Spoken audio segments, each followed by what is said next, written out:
টাকার কাছে বিক্রি হলো পরশুরামের বস। এমনটা না হলেও পারত, হয়তোবা এটাই বাস্তবতা।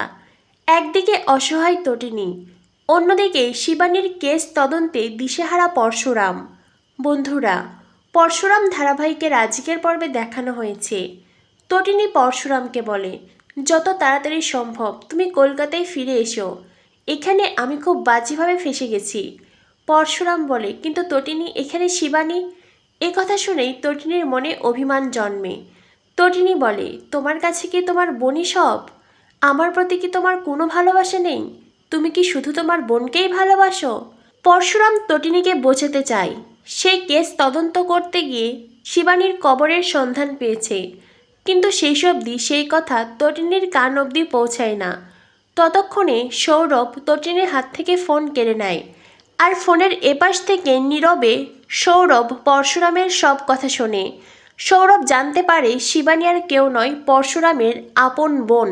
এইবার বিজিত লাহিড়ীও জানতে পারবে পরশুরামের সাথে শিবানীর যোগসূত্র কী, কেনই বা কেস নিয়ে পরশুরাম এতটা সিরিয়াস।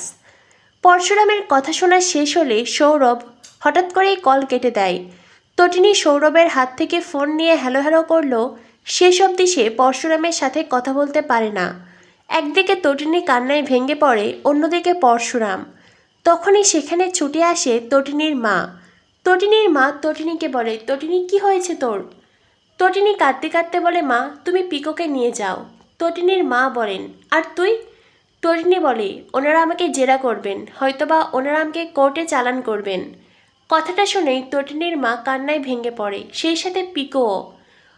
তটিনী বারবার করে পরশুরামের বসকে বলে, আমাকে একবার আমার ডিপার্টমেন্টের সাথে কথা বলতে দিন, কিন্তু বস তটিনীকে কথা বলতে দেয় না, বরং মহিলা পুলিশ দিয়ে তটিনীকে টানতে টানতে ওখান থেকে নিয়ে যাওয়া হয়। যাওয়ার সময় তটিনী পরশুরামের বসকে বলে, আপনি আজ যেটা করলেন ঠিক করলেন না। আপনারা সবাই মিলে আমাকে মিথ্যেভাবে এই কেসে ফাঁসালেন। আর হ্যাঁ, আপনারা সকলেই ষড়যন্ত্রে যুক্ত আছেন। একবার যদি আমি আমার ডিপার্টমেন্টের সাথে কথা বলতে পারি, আপনার চেয়ার আমি নড়িয়ে দেব, আর আপনার কি হাল করব আপনি দেখে নেবেন। তখনই পরশুরামের বস তটিনী বলে ডাকলেই তটিনী বলে, না, তটিনী নয়, ম্যাডাম বলে ডাকুন। সৌরভ তটিনীকে ধমক দিয়ে বলে, বসের সাথে ভদ্রভাবে কথা বলবেন। সেই মুহূর্তে সেখানে আসে নন্দিনী। নন্দিনীকে দেখে তটিনী আশার আলো খুঁজে পায়। নন্দিনীকে দেখে তটিনী বলে, দিদি, দিদি তুই আমার কেসটা লড়, আমাকে জামিনে ছাড়িয়ে দে, প্লিজ প্লিজ, আমাকে যেন কোর্টে যেতে না হয় দিদি, আমার ছোট ছোট দুটো ছেলে মেয়ে আছে। নন্দিনী তখন হাসতে হাসতে বলে, এটাই তো হওয়ার কথা ছিল, আর এটাই হয়েছে।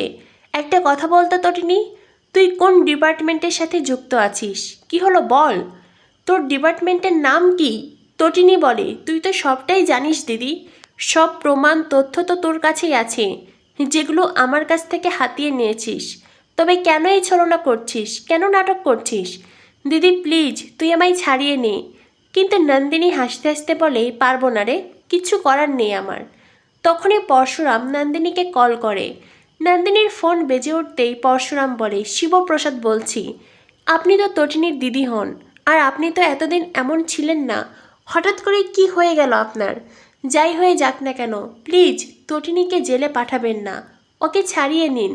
নন্দিনী বলে, হ্যাঁ আমি এই কেস লড়তে পারি, 10 লক্ষ টাকা দিতে পারবে? কথাটা শুনেই তটিনী অবাক হয়ে যায়। নিজের দিদি আজ তারই উপকার করতে টাকার লেনদেন করছে। এরপরে নন্দিনী পরশুরামকে বলে, কি হলো, দিতে পারবে? 600 স্কোয়ার ফিটে থাকা মানুষ তোমরা, তোমরা তো মুদির দোকানে বাকিতে খাবার নাও, তাই না?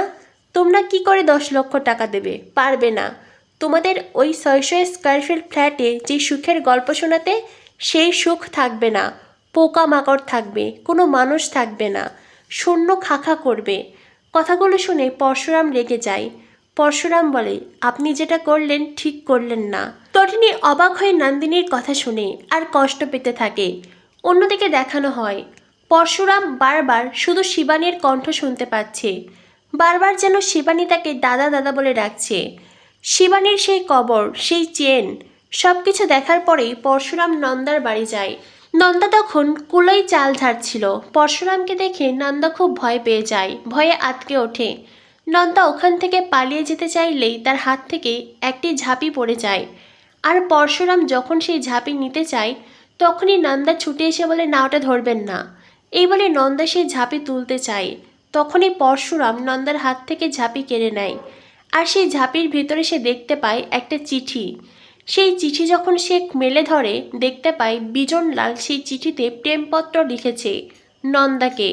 অর্থাৎ শিবানীর সাথে যখন বিজনলালের বিয়ে হয়েছিল সেই সময় এই নন্দা মেয়েটির সাথে পরকীয়ার সম্পর্ক ছিল বিজনলালের। হয়তোবা এই নন্দার জন্যই শিবানীকে ঠকিয়ে তাকে শেষ করে ফেলেছে বিজনলাল। আর পরবর্তীতে এই নন্দাকেও ঠকিয়ে বড় কোনো চাল চেলেছে বিজিত। পরশুরাম বারবার করে নন্দার কাছে জানতে চায়, বলুন, বিজনলালের সাথে আপনার কি সম্পর্ক ছিল? কি হলো উত্তর দিন। বিজনলাল আপনাকে কেন প্রেমপত্র দিয়েছিল? উত্তর দিন। নন্দা পরশুরামকে ফাঁকি দিয়ে ওখান থেকে পালাতে চায়। তখনই সেখানে হাজির হয় বলরাম। পরশুরাম বলে, বলরাম, ওনাকে আটকা। বলরাম তখন নন্দার সামনে হাত দিয়ে তাকে আটকে দেয়। এরপরেই বলরাম পরশুরামকে বলে, কি হয়েছে, ঘটনা কি? পরশুরাম বলে, এই নন্দাকে বিজনলাল প্রেমপত্র দিয়েছিল, বুঝতেই পারছিস। এরপরেই বলরাম নন্দাকে জিজ্ঞেস করে, কি হলো উত্তর দিন। বিজনলালের সাথে আপনার কি সম্পর্ক ছিল? নন্দা বলে, আমাদের কোনো সম্পর্ক ছিল না। তখনই পরশুরাম বলে, প্রথমে আপনি এসপি স্যারকে শিবানীর ব্যাপারে চিঠি লিখলেন। সেই চিঠিতে শিবানীর নিখোঁজের গল্প বললেন। আর সেই চিঠি গিয়ে পৌঁছালো আমার বসের হাতে। আর তারপরেই আমি এখানে এসে তদন্ত শুরু করলাম।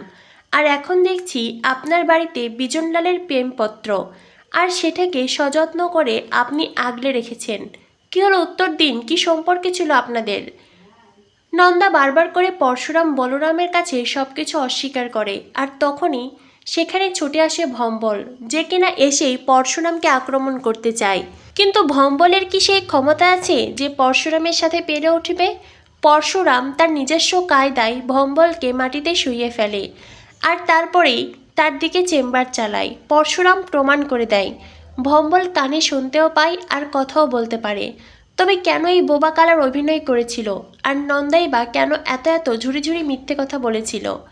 এরপরেই পরশুরাম বলরামকে বলে, দুজনকেই গ্রেফতার করে থানায় নিয়ে যা। আর থানার অফিসারকে জানিয়ে দিস এদেরকে জেরা করব আমি। কেউ যদি ছাড়াতে আসে তবে যেন কোনোভাবেই এরা জামিন না পায়। আর যদি জামিন পায় তো অফিসারের ব্যবস্থা আমি নেব। ওনাকে আর ওই গদিতে থাকতে দেব না। যা গিয়ে বল পরশুরাম কথাগুলো বলেছে। এরপরে বলরাম নন্দার ভম্বলকে নিয়ে ওখান থেকে চলে যায়। পরশুরামের কানে আবারও তার বোনের সেই গলার স্বর আসে। আর পরশুরাম কান্নায় ভেঙে পড়ে। তখনই মায়া এসে বলে, বস, কি হয়েছে? এরপরেই পরশুরাম বলে, জানো মায়া, নিজেকে খুব অসহায় লাগছে। একদিকে কলকাতায় তটিনী, যে আমার ভালোবাসা, অন্যদিকে আমার বোন শিবানী। আমি কোন দিকে যাব? নিজেকে বড্ড দিশেহারা মনে হচ্ছে। এরপরে মায়া বলে, আমি সৌমিত দার সাথে কথা বলেছি ডিএনএ টেস্টের ব্যাপারে। কিন্তু ডিএনএ টেস্ট করতে তো। পরশুরাম তখন তার পকেট থেকে হাড় বের করে। পরশুরাম বলে, এটা নিয়ে যাও আর এটার ডিএনএ টেস্ট করাও। আমি বারবার শুধু ভগবানকে একটা কথাই বলছি, এই হাড় যেন আমার বোনের না হয়। এরপরেই মায়া বলে, ঠিক আছে বস। মায়া ওখান থেকে চলে যায়। আগামী পর্বে দেখানো হবে তটিনীকে কোর্টে নিয়ে যাওয়া হয়েছে আর তটিনী 7 দিনের জেল হয়েছে। অন্যদিকে বলরাম মায়া যখন ডিএনএ টেস্টের জন্য সেই প্রমাণ নিয়ে যাচ্ছিল তখনই গ্রামের গুন্ডারা তাদের গাড়ি ঘিরে ধরে।